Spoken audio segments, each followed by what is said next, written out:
كلاب. طيب هذا طريقة لعبي يا اخوان اللي ما بيعرفها. انا بحب هيك فوت مع الخصم فوت قول مستحيل، عرفت؟ بعرف انا هي بعرف هذا الشيء، انا كثير بتفرج ترى عليك، لا تفكر انه والله فيديوهاتك كلها بشوفها ترى. شوف لعبك هيك، وانا لما بلعب هيك ترى كثير شغله حلوه هاي لانه ترى تفاجئ هي الخصم. هي هي ذكاء. طبعا مو تفاجئ الخصم بغباء، بدك مت... تفاجئه بطريقتك انه ما تخلي انه يشيلك.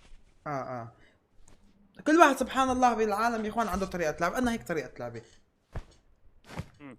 وانا ما بستعجل كل ترى. العالم كل كل واحد العالم بيلعبوا بهدوء، وشو بدي اقول لك ما بيفاجئوا الخصم، بضلوا بيلعبوا هيك على المضمون. وترى كمان بيطب هيك بوجهه. مضمون، ترى لما تفاجئ خصمك مضمون ايه انت. مو ما مضمون. ايه. انا قديم بهذا الشيء، يعني كل واحد سبحان الله محترف شيء، انا محترف تفاجئ. بدي عالتك صح؟